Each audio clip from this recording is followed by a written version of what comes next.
آزادی بیان言论自由 free speech.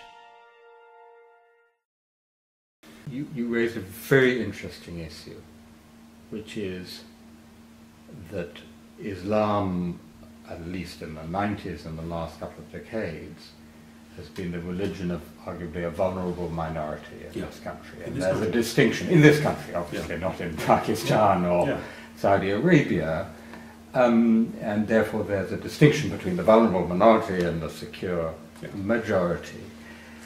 Don't you think there are probably, in many cities in Britain, more actively practicing Muslims than Christians? So it's very, I don't know that to be a fact, but it's very possible.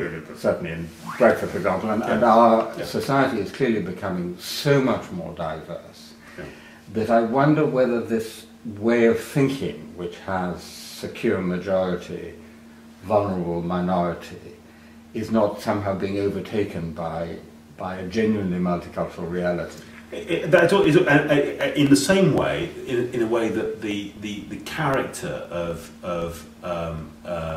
not everywhere in the UK, but in London, for example, of the way a kind of multi-ethnic society, and in particular the very high proportion of people amongst ethnic minorities of mixed race in this country, may also dilute, in a sense, some of the anxieties about racial identification. So in both cases, there are similar developments. These may become less pressing issues, and therefore the privileging, to the degree you do it, may become less important. I mean, see, I think it's a really important point that we have a whole way of thinking, which is about taking care about the feelings of vulnerable minorities, mainly as a result of mass migration.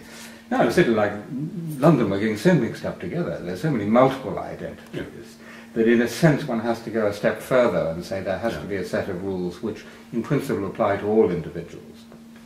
Yes, though I think that and it may be that the UK, which is a remarkably secular society, the underlying, if you like, host culture is remarkably secular, one of the most secular cultures probably anywhere in the world. Nonetheless, I mean, I think it's an open question about whether that very strong background assumption of a kind of secular view of the world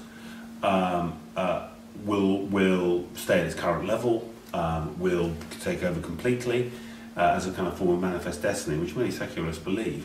We don't know. I mean, around the world, it would appear that if anything, secularism's rather in decline, actually.